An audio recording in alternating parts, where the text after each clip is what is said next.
It's my birthday. And what are we doing on your birthday? Setting up the Christmas tree. Where do you think we should set it up? Did you get the Christmas tree out? Should we set it up? Oh, is it heavy? Yeah. Where that chair is probably the logical place to put the tree this year.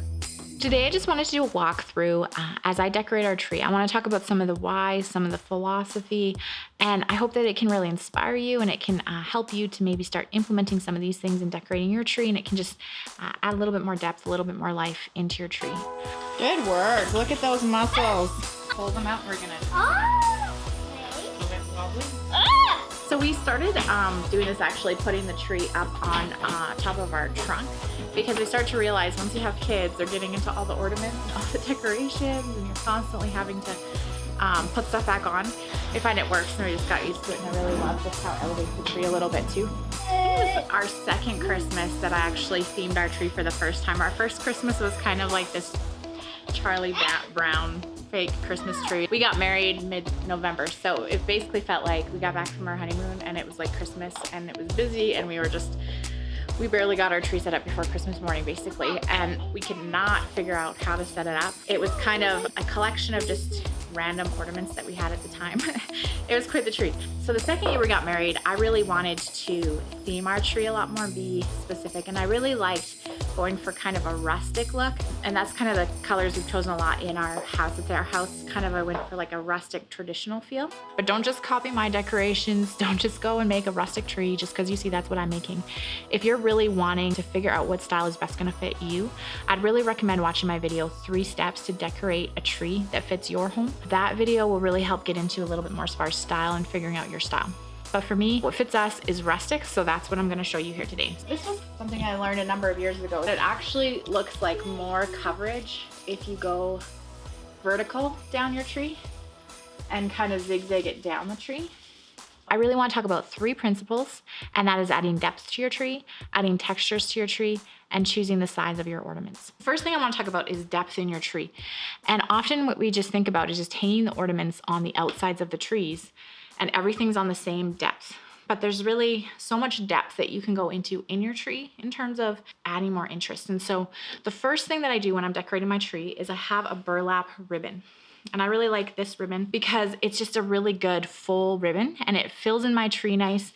But what I do when I'm doing this is I really add it into the tree. And what I love about the burlap, it's very rustic, but it also really helps to fill in the gaps in your tree first before you put in the ornament. It helps to add depth to my tree because it's not just sitting on the edge. I put it into my tree and weave it in and out, and it really adds depth and fullness inside the tree.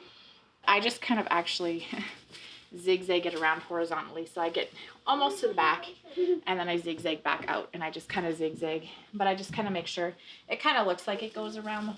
You're only decorating the parts where people actually see. And then what I'll do after that is I take just a small ribbon and I go and I just string it through really lightly, and that's on the outside of the tree. And so this kind of creates 2 depths within my ribbons. It's actually just yarn that I got from Michael's, but I loved, again, the green and the gold. It just tied in really nice to the tree. It has a little bit of a sparkle to it.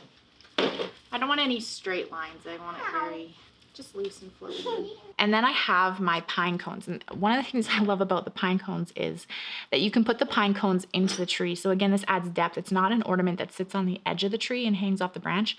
So a lot of ornaments hang right on the edge, but these ones I feel like I can actually kind of stick back in there, and it just adds a little bit more depth into your tree. And so think about ways that you can add things in your tree and on the outside of your tree, and really try to add that depth, I guess, like horizontally in your tree, not just thinking vertically as far as where you place the ornaments. And then the second thing is texture. And so again, really think about varieties of texture. Texture is going to add a lot more interest into your tree. So with my decorations, I have this pine cone, which is a very interesting texture. Then I got our burlap, which again is very different. I got some lace in here, buttons.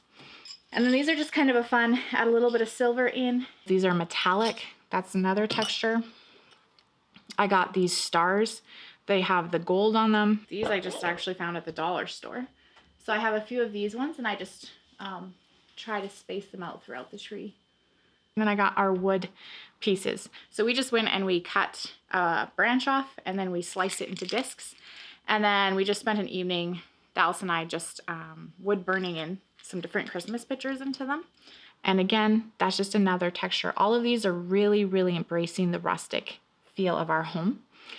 And so thinking about ways that you can not just do one texture, but think of ways that you can really be looking at the texture of your ornaments and try to create a variety in your textures is going to really make your tree look more interesting. And then the third thing is size.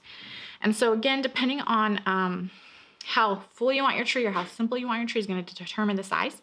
But one of the things I really like to do for size is I have these 2 burlap bows. And I put these on the bottom and these on the top. These were like a really, really easy craft that I just found on Pinterest. And then the thing that I love about these ones is that I put the bigger ones, it kind of balances out as far as the size of the tree. So the bigger ones go on the bottom that kind of weight out the tree. And then I have some smaller ones here that go up higher. And I love what this does for the tree as far as feeling like it's balanced with the tree.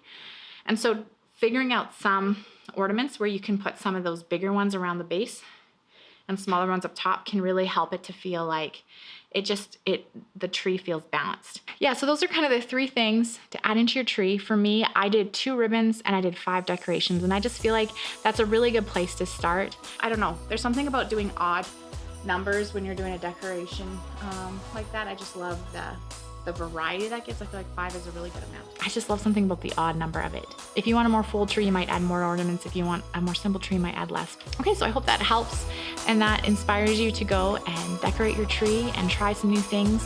Thanks for watching my video today. If you enjoyed that, consider subscribing, and hope you have a very Merry Christmas.